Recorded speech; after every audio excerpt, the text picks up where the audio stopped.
welcome to the deep dive. Great to be here. So today we're diving into Afwan Riyadi's book, Shine Through the Storm. It's quite the title. A mindfulness journey through pain, peace, and possibility. Right. And our goal really is to pull out the key insights. How can we navigate life's, storms using mindfulness? Exactly. We want to give you, the listener, practical tools and understanding, but without feeling overwhelmed by, too much information. And the core idea seems to be that these tough times are inevitable, right? You can't really avoid them. No, you can't. Riyadi's point is it's about moving through them with awareness, compassion, hope, not just trying to escape. Mm-hmm. Finding that path through, not around. We'll be looking directly at excerpts from the book itself to ground this. Perfect. So for you listening, if you want a solid grasp without the info dump, this should give you some actionable wisdom, a kind of framework for resilience. A sense of possibility even when things feel difficult. Okay, so what are we honing in on? There's a lot in there. Definitely. We'll hit on some big themes. Embracing the present moment, that's a huge one. Yeah, and handling criticism constructively. Always tricky. Uh-huh. And intentions versus expectations. That subtle difference. Oh, and the comparison trap. That's so relevant today. Absolutely. Plus, looking at failure differently, seeing it as learning. And realizing you're not alone in struggles. Finding meaning. The power of forgiveness. Trusting life's timing, self-compassion, very important, and being authentic. Lots to cover. Should we start with the present moment? Chapter 1 stuff. Let's do it. Riyadi really emphasizes the power of now. It sounds simple, but... It's all that actually exists, right? Yeah. But our minds, they're constantly, elsewhere. Totally. Dwelling on the past, worrying about the future. That Eckhart Tolle quote he mentions. Nothing ever happened in the past. It happened in the now. Nothing will ever happen in the future. It will happen in the now. It really makes you think. Yeah, and that analogy he uses, the man angry about the rain. Right. So caught up in being annoyed, he misses the actual experience. The smell, the sound. The beauty of the moment, even if it's just rain. What keeps us, stuck. Well, Riyadi suggests it's often a lack of mindfulness. And he frames mindfulness not as some complex thing, but as befriending the moment. Befriending it. I like that. Like a form of gratitude, almost. Exactly. It reminds me of Tara Brach. The boundary to what we can accept is the boundary to our freedom. If you fight the now. You're trapped. So mindfulness is just being here, feeling what you feel. Pretty much. Acknowledging it. He even brings in that advice from Prophet Muhammad, peace be upon him, about planting the tree. Even if the hour of resurrection is coming. Yeah. It's about the power of being present, of doing what's meaningful now, regardless of what might come. It's like giving yourself permission to just exhale. Show up as you are, right now. Which, of course, gets harder when criticism comes along. Oh, yeah. Chapter 1 tackles that, too. Navigating opinions. It's tough. It is. Riyadi's point is you can choose not to let someone else's issues poison your present moment. But it stings, right? Criticism often triggers those feelings of not being good enough. For sure. But he brings in Don Miguel Ruiz here. Don't take anything personally. Because nothing others do is because of you. It is because of themselves. Yeah. That's powerful. It really is. Thinking that maybe their criticism is actually about their stuff, their mood, their fears. Not actually about you. That helps create some distance, doesn't it? It does. And Riyadi mentions our negativity bias, how we tend to latch onto the bad stuff.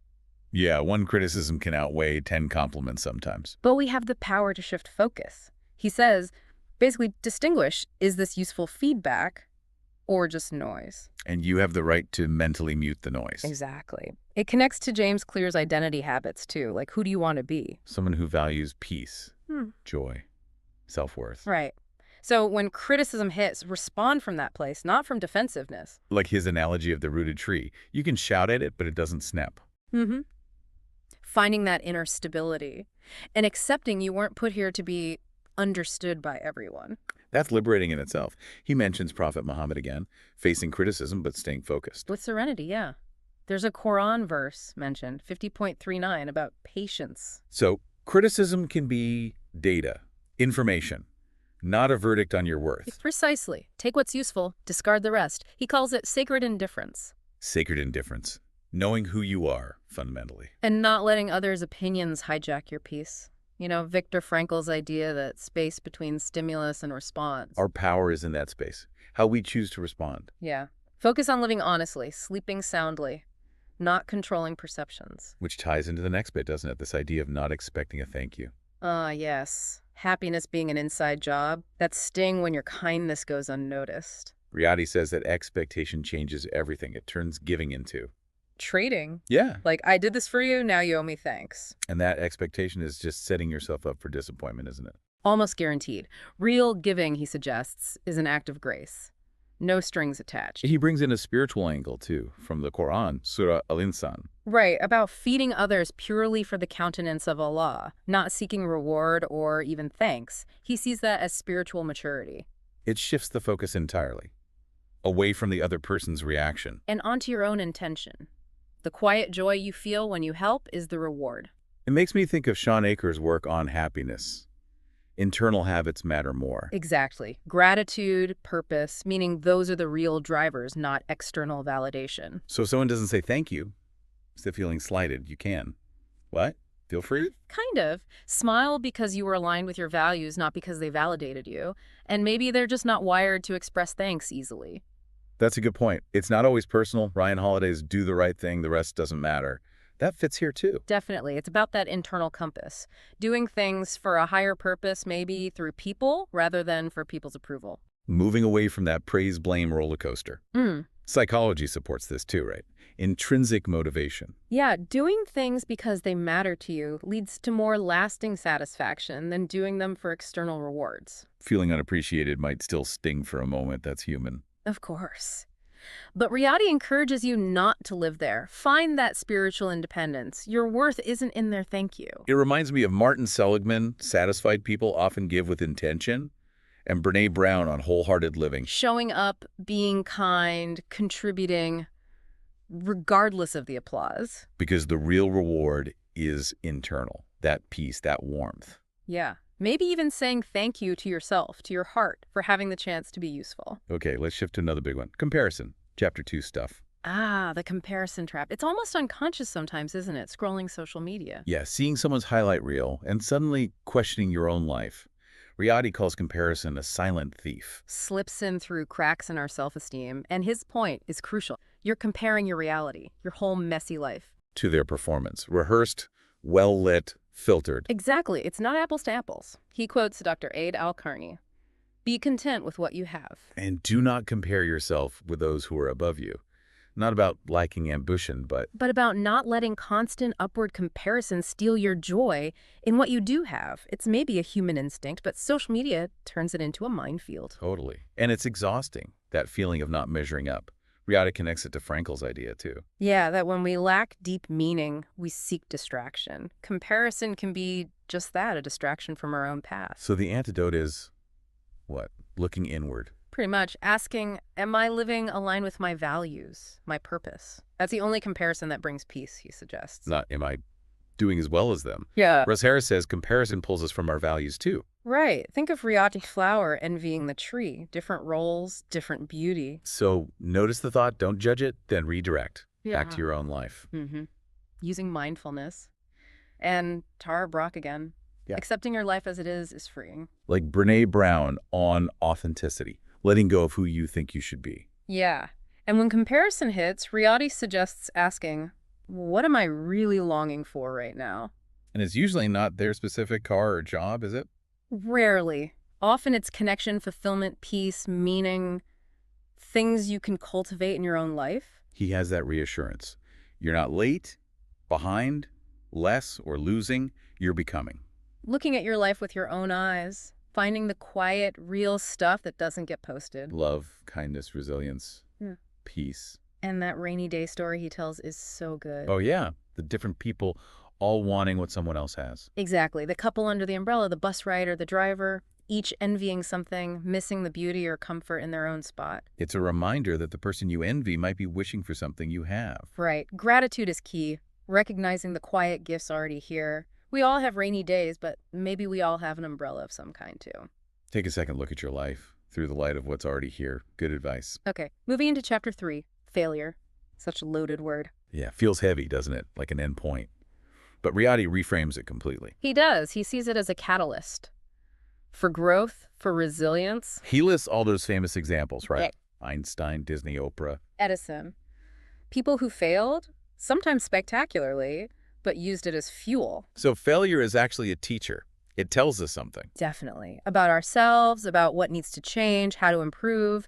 It ties right into Carol Dweck's growth mindset. Where abilities aren't fixed, you can develop them through effort and learning. Exactly. And failure is just part of that learning process. It's not proof you can't do something. Embracing failure means being okay with not succeeding every time, accepting setbacks. Giving yourself permission to fail, essentially. And Wow. crucially, failure is an event. It doesn't define your worth. That's a huge distinction. Yeah. How does mindfulness help here? It lets you experience the feelings, the disappointment, the frustration without being totally swept away by them. Creates a bit of space. Right. And research shows mindfulness boosts emotional resilience, your ability to bounce back. And self-compassion comes in again, treating yourself kindly. Like you would a friend who messed up. Kristen Neff's work, it's not about letting yourself off the hook, but being gentle. Mistakes don't define you. So reflect on it. What happened? Why? What can I do differently? Extract the lesson. That builds resilience, the strength to keep going. So failure isn't the end of the story, It's just part of the success story you're still writing. which leads perfectly into how to actually use that failure. Let it go. Let it grow. Yeah, because we tend to do the opposite, right? Rewatch life's worst moments on repeat. Oh, definitely. That mental replay loop. But Riyadi says failure is meant to pass through us, not perk in us. Like that verse he quotes again. Indeed, with hardship comes ease. Struggle and growth are linked. Mm-hmm. To get the ease, you gotta let the hardship pass through. The past is done. Reread it with kinder eyes, he suggests. Maybe that failure wasn't even the right path anyway. Exactly. Maybe it was a redirection. He has that great line, not everything that breaks you is meant to bury you. Sometimes it cracks you open for light. I like that. And think about deep practice from Daniel Coyle. Your brain grows when you make mistakes and correct them. Failure is the workout. So making peace with it means seeing it as evidence you tried, not that you're inadequate. Right. Back to Dweck's growth mindset. Failure is just information, a problem to solve. Letting go also means forgiving yourself, doesn't it? Mm. You're not the same person now. Absolutely. Failure as a tutor in disguise. He even asks, what if failure was an unexpected answer to a prayer? Wow.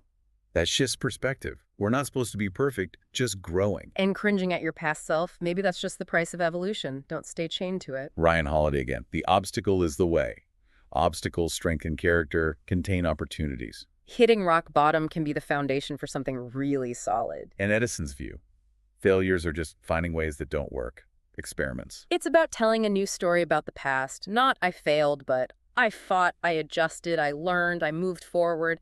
You're the protagonist. And the spiritual angle again, if God forgives, who are we to hold it against ourselves? Exactly. The past refines you. It doesn't have to define you. Look at Oprah, Jobs, Mandela, huge failures before huge success. So take the lesson, journal the insight, maybe say thanks for the redirection. And move forward.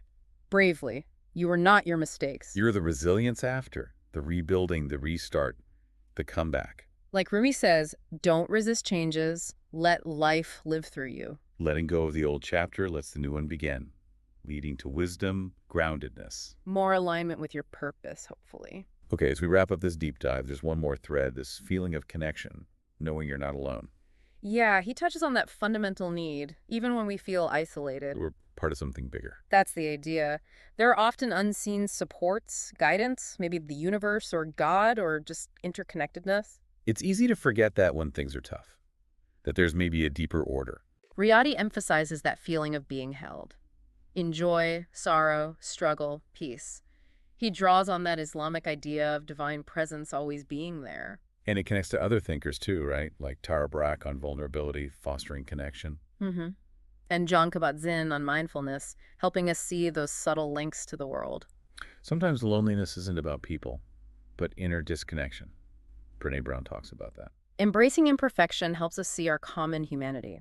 Riyadi says even when unseen, we're acknowledged somehow, like Eckhart Tolle's unifying life force. Susan David's emotional agility, knowing your feelings without being defined by them. That helps too. Finding inner peace helps you tap into that sense of interconnectedness. Riyadi points to simple things. Like breathing, a sip of water, nature sounds. Yeah. Quiet affirmations that you're here, connected, not truly alone. Pause, feel your feet, look up. A single breath is a gift. The universe, or whatever you call it, has been supporting you all along. guided by a presence that sees, hears, and is always with us. That's the feeling he leaves you with. Wow. So recapping our deep dive into Shine Through the Storm, we've covered a lot. Yeah, the power of now, handling criticism, giving without expectation. Freedom from comparison, seeing failure as growth, and knowing you're not alone. Powerful stuff. So here's something for you, the listener, to chew on. Think about one area where you've been maybe a bit hard on yourself lately. Like dwelling on a mistake, comparing yourself, needing that external pat on the back. Right. And consider just one small mindset shift from our chat today. Could you bring a little more self-compassion, more presence? How might seeing that situation through a lens of growth or acceptance or just focusing on your inner values, how might that change things for you? Just something to reflect on. And obviously there's much more in Afwan Riyadi's book, Shine Through the Storm. Definitely. If this resonated, we really encourage you, the learner, to explore the full text. There might be other insights waiting for you. Absolutely. What other lights in those chapters might speak to your own experience? And just remember, navigating the storms, that journey itself, it shows your strength, your potential, By anchoring yourself in these kinds of principles, you're building that inner resilience. which doesn't just help you weather challenges, but lets your own inner light shine even brighter.